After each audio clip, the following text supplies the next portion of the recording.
Good morning, lovely divas, dudes at home. I am Raquel, as Jose just said. We are back for week 4, so we're wrapping up our series, No Carb Left Behind. And we have a great recipe today, or I hope it will be a great recipe for you all. So we've been doing a lot of things with different types of pastas, right? Because that's kind of the typical carb that most people tend to either have some reservations about including in their diet because of the high amounts of carbohydrates. And definitely, if your diet requires that you need to kind of limit that, absolutely do that. But I hope that I've given you some ideas about how to incorporate some other ingredients into these dishes so that you can kind of boost the flavor, but also the nutrition in them. So we've done some really cool things. And today is definitely another one. So I don't know if you all have cooked with different kinds of pastas aside from just a regular wheat pasta. Has anybody here used like chickpea pastas or lentil pastas like we're going to do today? No. I did once. Yeah. Okay. What was your take on it? Did you like it, or was it kind of like? It was sort of like iffy. Yeah. It was a chickpea thing. I think it was. Yeah. I've experimented with a couple. I will say the one that we're using today is this one right here. It's a red lentil fusilli. I was looking for penne, and then the other store that I went to after I bought this one actually had a yellow lentil penne pasta. But this one's pretty good too.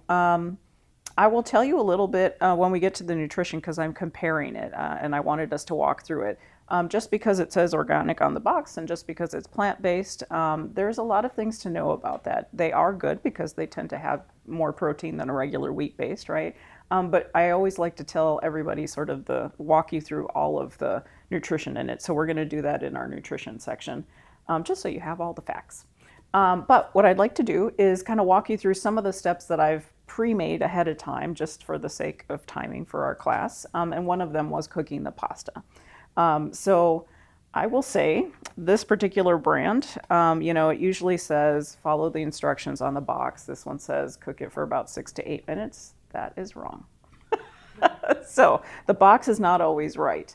One thing that I noticed about this particular red lentil pasta, it looks beautiful, but it does tend to have a little more starch in it. So when you cook it, it will foam up so much more than regular pasta. And so my pot kept boiling over, which was really annoying. So I cooked it without the lid on. So that took a little bit longer. So it's more like 18 to 20 minutes, not 6 to 8. So wow. Please note that. And it will kind of have not quite the silky texture that you're used to with regular pasta. Like you can still cook it to al dente. And if you look at this pasta here, I should have brought you a box that didn't have it, but it's super tiny and thin when you purchase it dry, right? And then it cooks up like this.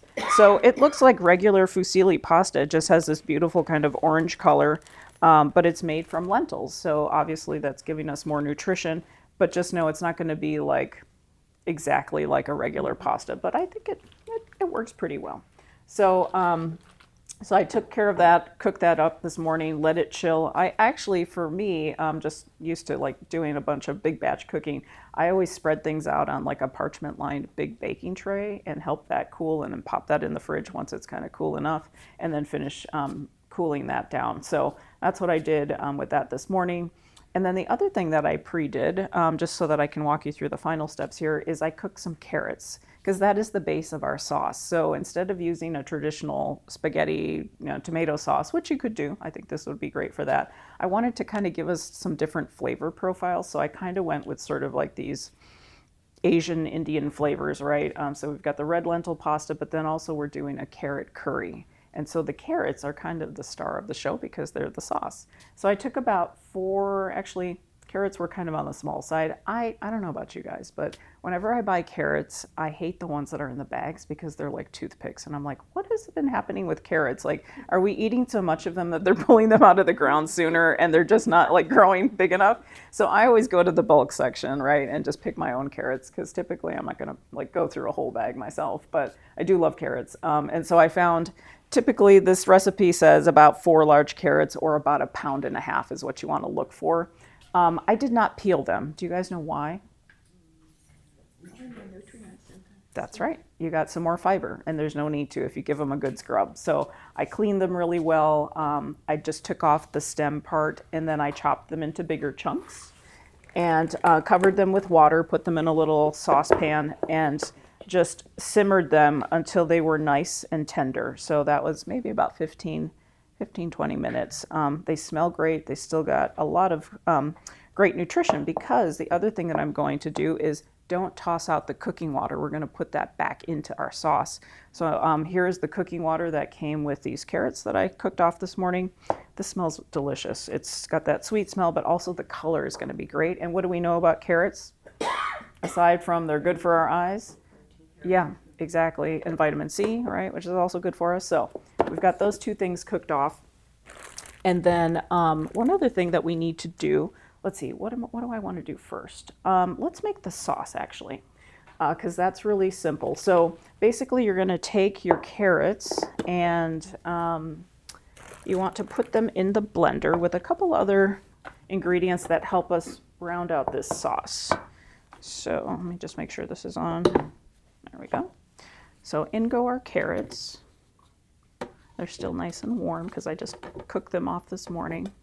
I love carrots. They are one of my favorite vegetables. I thought about doing, like, I know we've done a butternut squash mac and cheese. You could kind of do that with this too and do squash instead of carrots. Pick your favorite squash.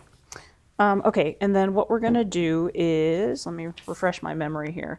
It has a couple of ingredients in it. So we're gonna add the carrots, we're gonna add a little bit, half a cup to start of the carrot liquid. But the other thing that's really gonna help us make this creamy is coconut milk.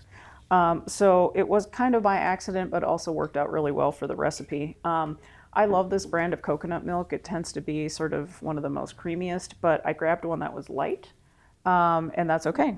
Right, because fewer calories. But we're going to add a whole can of that into our sauce. Did you guys know you can make whipped cream from coconut milk?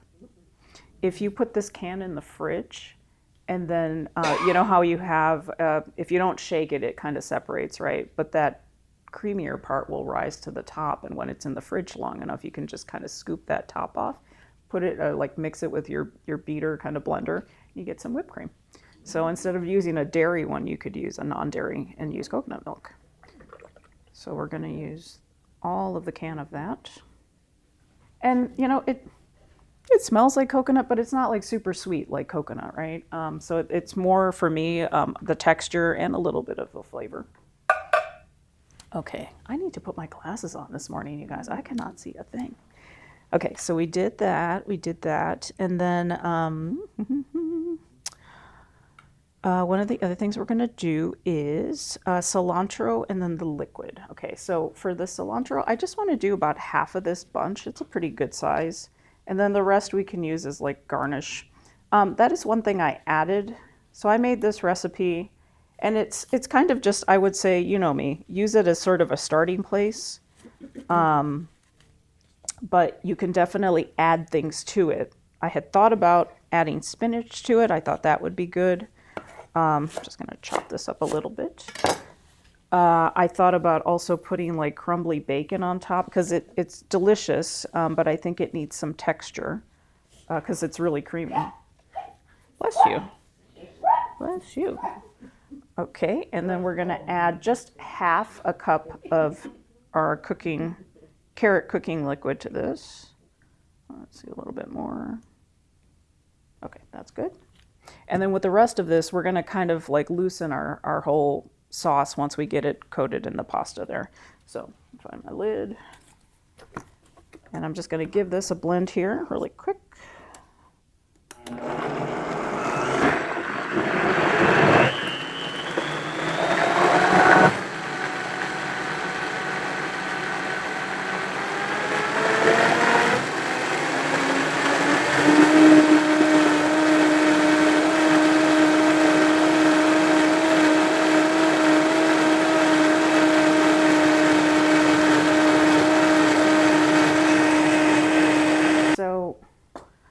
I am going to do the rest of this, and We can add it to the blender. That's originally how I did the recipe. We're just basically going to saute some aromatics. So we have nice, beautiful, look at these guys. These have been popping around H-E-B, every store. I love these sweet yellow onions. So we're going to dice this. We've got 3 cloves of garlic, and then we also have some fresh ginger, so good anti-inflammatory, right? So we're going to saute that with some really important spices. So this is kind of where the curry part comes in. We've got turmeric, we have garam masala, but then we have our curry powder. So we're going to add all those spices in here, saute it in the little bit of oil, and add it to the blender, or you could just keep it in here. I will apologize. This had so many steps, and I was like, what could you do to take out like so many pots, so many steps? And I tried to kind of narrow it down. So when you cook the pasta, save that pot, right? Because when you mix everything back together, you could just put it back in that pot. You could also, if you were feeling kind of adventurous, cook your carrots in your pasta if you don't mind picking them out because you've cut them big enough. And I was like, that could save you a step. So think about that if you're looking at time-saving tips while you're cooking. But for the sake of today, I will walk you through just what we're going to do here. And basically, we're just going to saute it in one of our healthiest oils.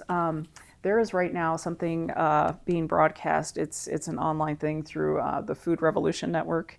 And it's a free kind of like docuseries about everything when it comes to health. And they kept touting the praises of olive oil, which of course is one of the healthiest oils, right? And nobody ever says anything bad about olive oil. So although this is kind of a Asian Indian inspired recipe, you could use coconut oil, but I always tend to have my trusty olive oil on hand. So that's what we're going to use today. Anyhow, let me do, I believe it's 2 tablespoons. I should just keep my glasses on. Such an old lady. Man, I can't see anything. Okay, so I believe it is 2 tablespoons. Yes. Okay, so I'm going to just add that to our skillet here. 1 and 2. And if you're watching your, your calories and your fat, you could just do 1. This is a non-stick skillet, so that helps for sure. I just love olive oil, so we're doing 2. And then I'm going to dice this onion. And you all have seen me do my magic. Let's see if I can. This is huge. You could probably get one that's like a medium size and be fine. I just take this off. Yeah, these are great. These would be great just, like caramelized. And then, I don't know, put that on like toast, put some eggs, scrambled eggs, or make a quiche and put that in there. I know. We're hungry this morning. So I'm just following all these little natural ridges on my onion to kind of cut that. And then we just dice like so. I do need to get my knife sharpened. When I get to the end of this onion, it's so skinny. I can probably do 1 more layer, but I hold it between my fingers just so it doesn't slide, right? Because it's too thin to kind of hold itself up. This is some stuff I usually save for stocks and things like that. My freezer has all sorts of weird things in it.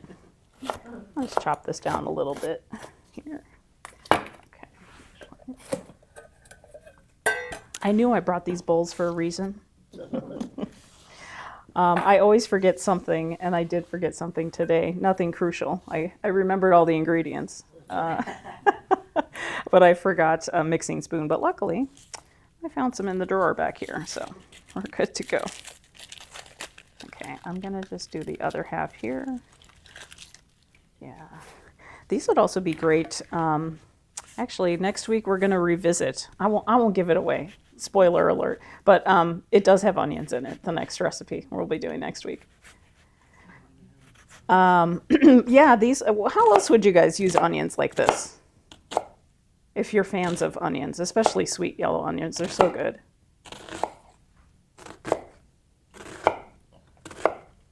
Any ideas? For those of you who are adventurous in the kitchen? I do it and I use onions like that, red lentil soup and different Indian dishes. Mm-hmm. Yeah, I mean, onions are always such a great base for anything. I'm always kind of sad when I forget to buy onions at the store. I like to kind of have a few, sitting in my little fruit vegetable basket on my counter. They help ripen things, right? They're good for that, if anything. But they just add great flavor. So if I've forgotten onions on my shopping list and I'm making something just kind of spontaneously, I'm like, oh, shoot. But what's a substitute you could use if you didn't have onions? Onion powder, exactly. Okay, I'm going to turn on my, I don't know how that cilantro got over there. I'm going to turn on my skillet here a little bit. We're good to go here. And usually I like to warm my oil a little bit, but this skillet does get super hot. Okay, we're good to go. So I'm just gonna, for sake of time right now, and we'll know when it's coming to temp because our onions are gonna start to sizzle a little bit. But while that's happening in the pan here, let me also mince up a little bit of fresh garlic. So I'm also sad that when I went to purchase some garlic, they did not have my favorite one there. But this will work in a pinch. Garlic is delicious and good for us, right? My father used to eat these raw, and my mother still stayed with him for 62 years. So, I don't know. Maybe that's the magic. Yeah. Actually, my dad's birthday is coming up on May 20th. Yeah. He would have been 85. No, 87. Yeah. So, okay. Yeah, see, I hate when these little things just kind of pop. I'm like, that was supposed to be one whole clove, but look, now we've got a little baby one that just sort of grew out of there. We're going to use that too. So, what have you guys enjoyed about this series? Anything new takeaways from all the different recipes we've cooked? Any that have been your favorites? Well, in my family, the orzo. Oh, the orzo, the spinach. That was our first week. Yeah. Yeah, and I used.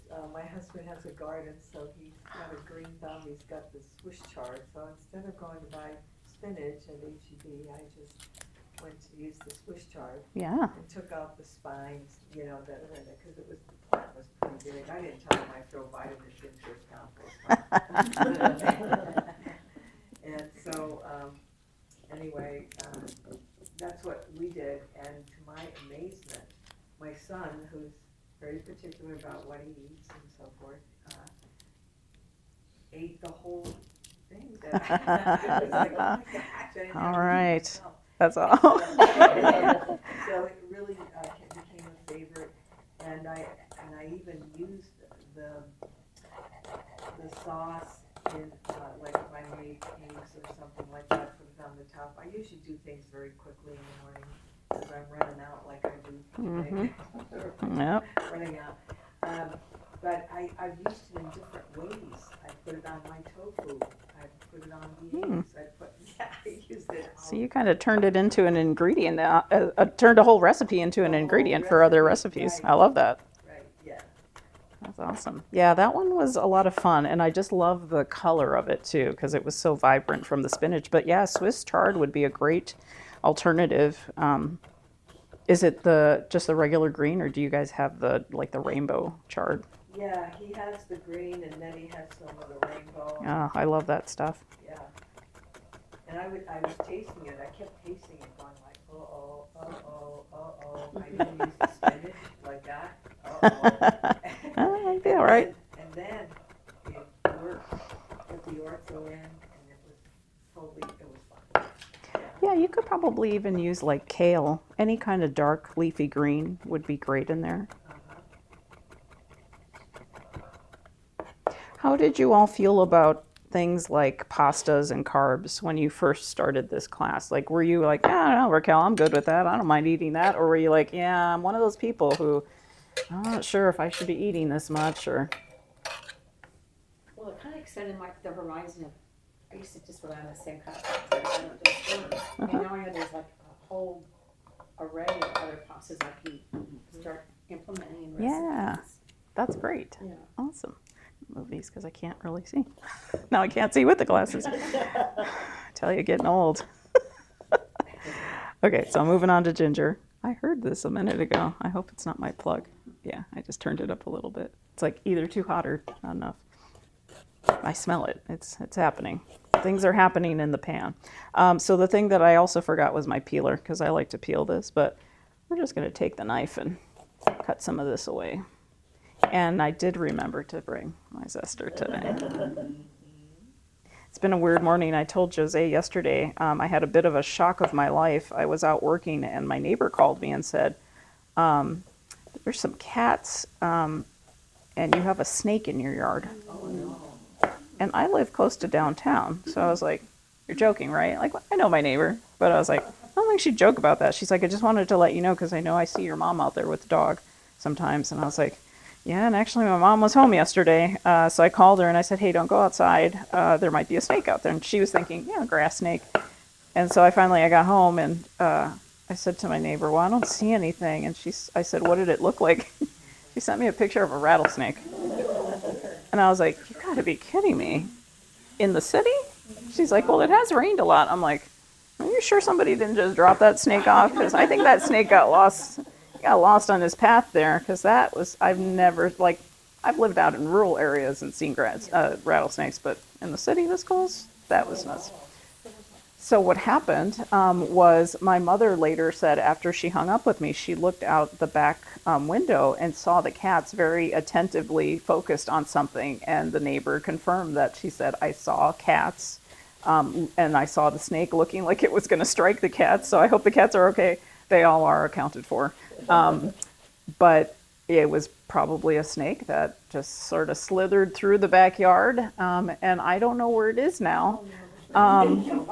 So this morning when I took the dog out, I was a little nervous, but luckily I have cats in the backyard. So I'm like, okay, good.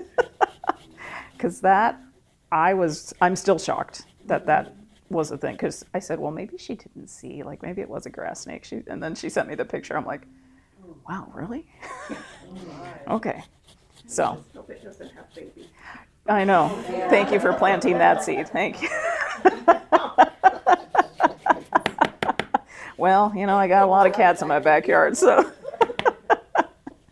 I am a cat lover, and I moved into a neighborhood that has a lot of, unfortunately, stray cats, but they are good pest control. And interestingly enough, so we were joking, I also had, this is a fun house that I've moved into. I had some possums living underneath the house until I managed to get some pest people out to move them along.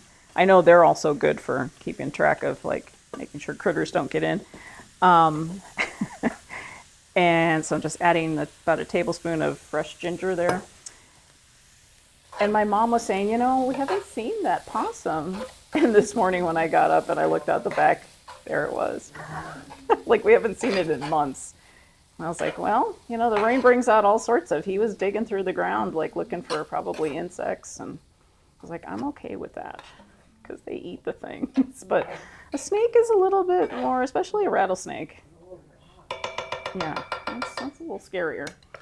Okay, that's my Raquel's National Geographic moment. Yeah, still can't believe that. I hope I don't run into it. Like, I love snakes. They're beautiful, but I don't want to, make friends with them. They can do their thing, but just not close to me. Okay, so then we're going to add our spices. This is, I would say for the onion, just let it kind of soften a little bit, so just give it a few minutes. I feel like my cord is kind of cutting out here. Oh, here we go. It's cooking. Do you guys smell it? Yeah. So now we've got the whole onion. We've got those 3 cloves of garlic. If I were making this at home, I would just saute the onion until it gets soft and then add in the garlic just so that you don't overcook it, right? You don't want burnt garlic in here. And then the ginger, but for the sake of time. But this smells amazing. So, and it's going to get blended, so I'm going to pop that in there and it'll be fine. Okay, so we're going to do, jeez Louise, we are going to do 2 tablespoons of the curry powder. So let's see if I can get that out here. Ooh, a little bit too much. Well, it's all going to go in together. And the reason I'm putting them in this hot skillet is you're kind of helping to toast them, so to speak, right? You're bringing out some of the more, bringing out more of the flavor of the spice. If I can get it out of the jar. Here's how we're going to do this. Woo. That's spicy.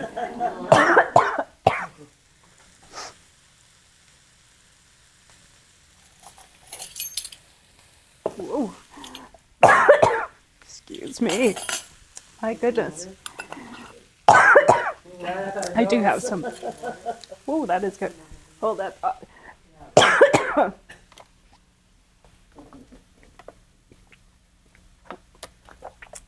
There's not even jalapenos in there. Wow. Okay, you can edit that out later. Okay, let me give that a stir. Woo. Wow. Snakes and spices. It's a wild morning. Okay, we're going to do 1 teaspoon each of turmeric and garam masala. So that will be a little easier to navigate here. There is turmeric in the curry powder, but I just like it for additional color. What else would you use the masala for? I've never heard of that one. This is kind of also a spice blend like curry, so it has a bunch of different things in it like cinnamon, cumin, I believe. I tend to like using it as a seasoning for like when I'm roasting vegetables. I've done a lot of like cauliflower steaks or just roasted cauliflower and put that on there with just some olive oil. You could put some ginger powder on there. It smells great. Okay. Woo. That's looking pretty good. So what I'm going to do next is I'm going to try to gently lift this off of here and just scrape this right into our blender. Well, maybe I'll do this first just to get some of this out. So I might not quite make it in. I dropped too much. And if you didn't mind, like you wanted some more texture, you could just leave it like that and not put it in the blender, or maybe do half and half, right? But that's all smelling good. That's looking good. The beautiful color. So all of that's also going to add some flavor and some color to our sauce. A little bit more. Now, I have had this blender forever, so putting warm ingredients into it is pretty, it can manage, it's up to the task. It has a soup setting on it, so if I'm wanting to like blend warm ingredients, I would just caution that you have the lid on. Keep your hand on top for extra precaution, and then we're just going to give that a blend here.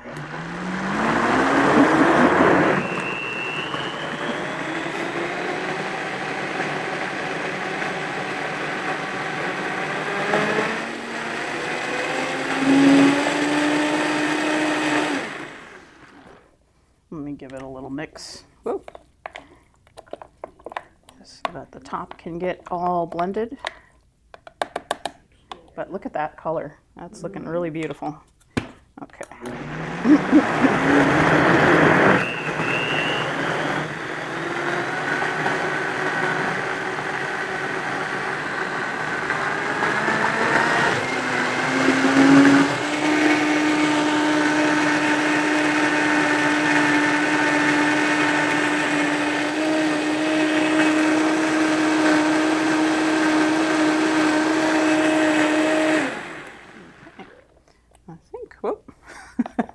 Sauce is talking back. Yeah, look at that. That is gorgeous. Okay, so what I'm going to do is while we are doing our nutrition, I'm going to just warm this pasta through with the sauce. So we'll let that kind of warm up together. Oh, I'm sorry. Thank you. I did not. I did forget an ingredient. No, thank you. See, this is why you guys are here, to help remind me that I forgot an ingredient. But that's okay. We're going to throw it in the blender here. Yes, so I got caught up in the coughing. My goodness. Okay. Yes, tomato paste also gets sauteed in once you add those spices. So we are doing about 2 tablespoons here. That is okay. And this also gives it a little bit of sweetness, a little bit of acidity, right? We want that in there too. So I'm just going to put it in our blender. But you can add it when you're sauteing all your spices and the onions and garlic in that. So no harm, no foul, but thank you for pointing that out. Forgot a couple utensils and almost an ingredient. And then I believe we have a little bit of salt and pepper left, right? Mm-hmm. Yeah, good.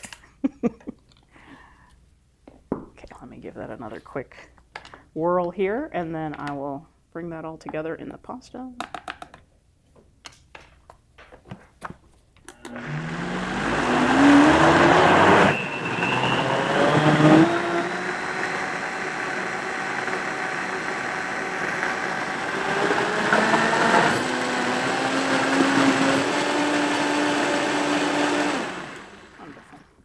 Okay, voila. So we're going to add that. Ooh, see, now it's too hot. Ooh, look at that. Okay, so I'm going to get that all in. And then, so when I made this recipe, I originally just started with that half a cup of the carrot cooking liquid in this sauce, right? We added that along with the coconut milk. But I would say if you want your pasta a little creamier and a little looser, you can add the additional half a cup, and that's what I'm going to do for today. So I'm going to add in our cooked pasta, and it's cold, so we'll just give that a few minutes to kind of warm up. I'm going to pop the lid on this as well. That can help us along, but let me just give that a nice stir. And then we'll add this as well.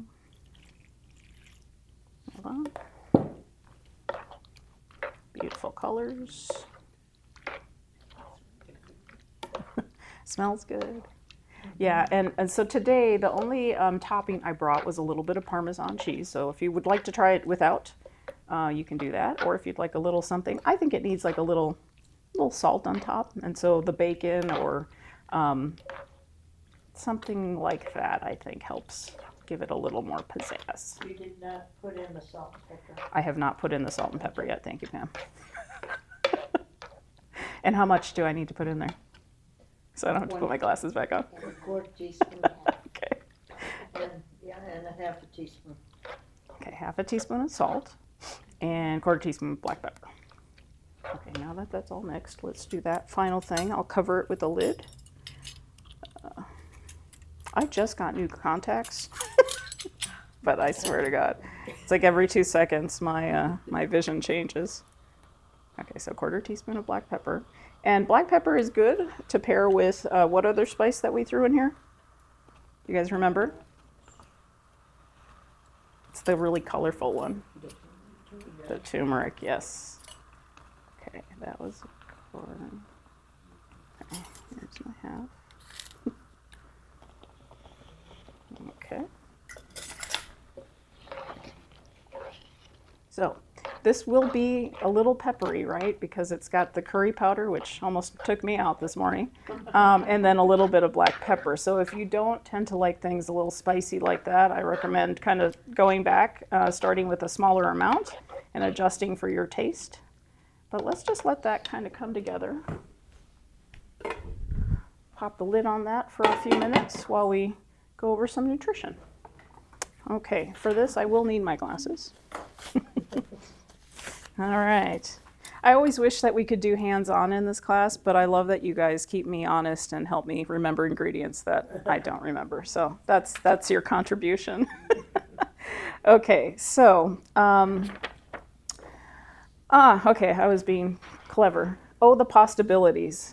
This is I wanted to say, like, we've been talking about all these different types of pastas in particular, but obviously carbs come in different forms, right? We can get them from fruits, vegetables, grains, and whatnot, but pasta tends to be kind of the one that people tend to shy away from, or if they're told to remove things from their diet, that's kind of the first thing that goes. But when I think of pasta, I think of like sort of the decadent things like the lasagnas, the mac and cheese, right? Like those really yummy pasta dishes, which you should be able to enjoy if you don't have any dietary restrictions. Like, enjoy those for what they are.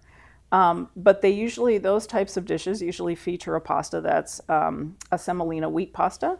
And these days, though, you can find all these different kinds of pastas that come in all different shapes, just like regular pasta, but they're made from different ingredients, like the one we're using today, which is red lentil. I mentioned you can find a yellow lentil pasta. Trader Joe's also carries a kind of a nice variety.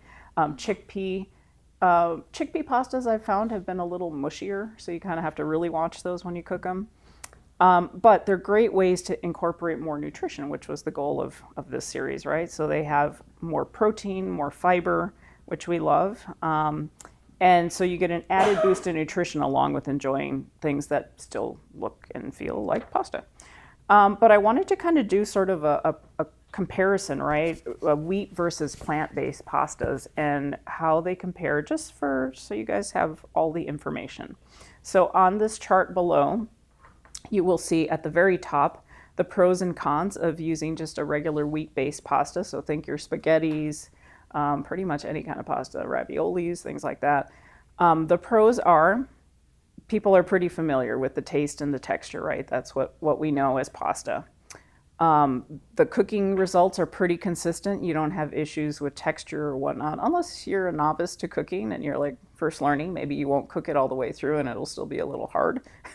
But as you cook pasta more and more, that's always one thing, like when teaching kids especially, it's kind of a go-to. They know how to make spaghetti because that's one of the first things that they learn how to make. It's pretty easy, but getting the noodle cooked right to like the al dente where it's tooth tender, right? That's what they say.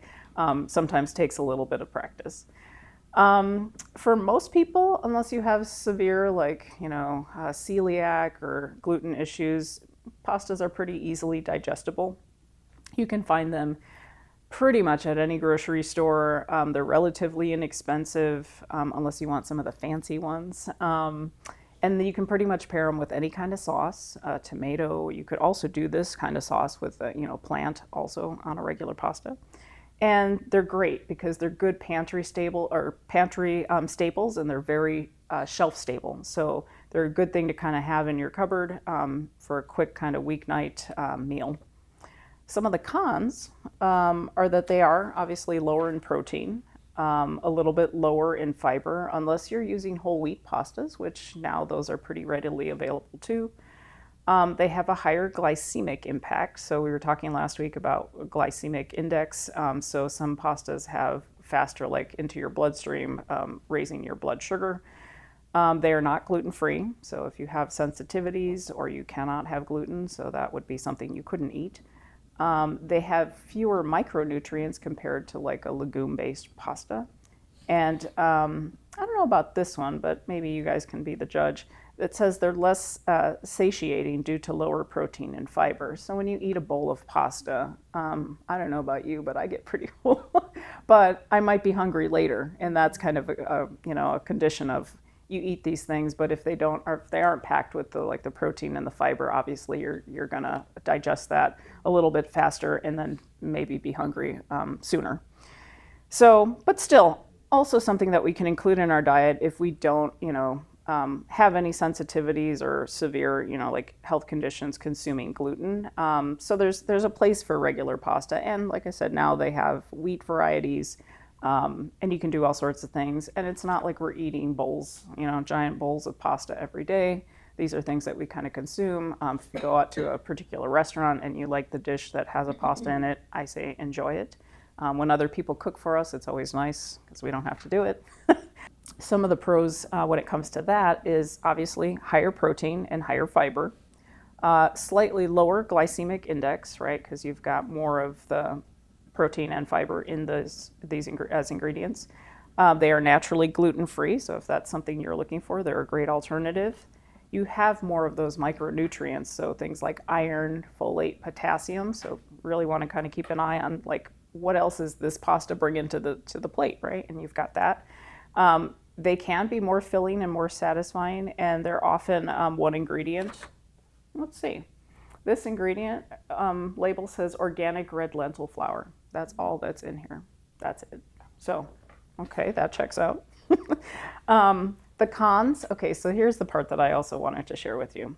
So a lot of people say, oh, let's go plant-based, right? And they go all in.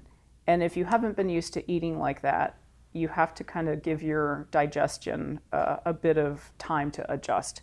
So some of the things that can happen if you kind of switch over to this type of product, it can cause some gas, some bloating, or heaviness, kind of just feeling really full. The texture can be a little grainier or mushy if overcooked. It can have a slightly earthier or bean-like flavor. So if you're not a fan of beans, I found out my boss does not like beans, and I made a soup that had beans in it, and she didn't eat it. And then I found out, oh, you don't like beans. So that might not be your thing. They can be a little bit more expensive than wheat pastas, although there are so many now on the market that the prices are pretty good. Like this was less than $3 for a box, which I thought was, decent. They're less consistent between brands. I would say that is a huge thing. I've cooked with a couple different brands, and some perform better than others with texture, even across like if you buy chickpea pastas of different brands. So keep an eye out for that. If you cooked with one and you're like, not so much, try another brand. See if it's still the same outcome and you're not a fan, don't keep buying it. Some types are high FODMAP. Do you guys know what FODMAP is? So FODMAP, I will never remember the long, it's an acronym for a long list of basically like, people have sensitivities to certain foods, and some of these foods need to be restricted in the diet. So a FODMAP diet takes those types of ingredients and limits them. I had a doctor tell me to follow that, but I was the opposite of all the foods that were listed. So take that also with a grain of salt, but I'm not a doctor. But it is sort of the way that people digest certain things. And so sometimes things high in fiber or things like legumes can really promote too much like fermentation in the gut. And so that can cause some issues for people. And so some of those ingredients are things that people can't cook with or just consume. So FODMAP kind of covers that. And then they can break apart a little more easily when cooked because they don't have like the wheat gluten to kind of hold the structure. They're plant-based, right? So they might be a little more tender. This one holds up pretty well, I've noticed. So I've enjoyed this. You could do any kind of heavy sauce with it and it would hold up pretty well. So that's pretty much it on that. Any questions? Plant-based versus protein or whole wheat, wheat? Like, do you guys typically tend to cook pasta dishes every once in a while? With a lentil. Yeah. I mean, I think this is kind of catching on now, and we need to do a whole class on protein because that's getting out of control. Protein is good for us, but one of the things that I've been hearing, and I'm glad that it's coming out, is like there's protein in everything right now, and you'll see it on marketing. Yesterday I was somewhere and they were giving away Cheerios, a little thing of Cheerios, and it said Cheerios protein, but if you look at the back, like the sugar content is also very high. so like we need to have some education, a little more education around that. And if, based on our, like I was saying, with carbs too, like based on how active we are, our lifestyles in general, are you over consuming? Because you could be eating a lot of protein, but if your body's not able to process that because you're just kind of more moderate or sedentary lifestyle, then maybe you need to just calculate the protein your body needs, not just because everybody's saying add more protein. But manufacturers of food products are going nuts these days, so you will get bombarded with that. So maybe we do a class on that next. And all the protein powders are out there. You just don't know. Yeah, protein powders. You can add protein in anything. I was talking to somebody yesterday and she said, oh, I saw Pop-Tarts that had added protein in them. And I was like, come on now. So anyhow, okay, well, let's take a peek at the pasta because I think it's probably warmed through. That looks pretty good. I think so. I don't have a fork here to test it, but I'm gonna hope for the best because it smells delicious. And then I will have my lovely assistant Jose dish up a little bit here. And then I also have, I just purchased this just grated Parmesan. So if you guys would like that, a little sprinkle on top, we'll do that for you too. But that is pretty much it. So thank you guys again for coming to hang out for this series. And then spoiler alert, I am back next month. So I will be back next week and then throughout the month of May, except for the weekend of the 9th. But I will be here and we're kind of bringing some things out of the archives and then I have a new one for you. We'll wrap up with a new recipe. So, all right. Thank you guys.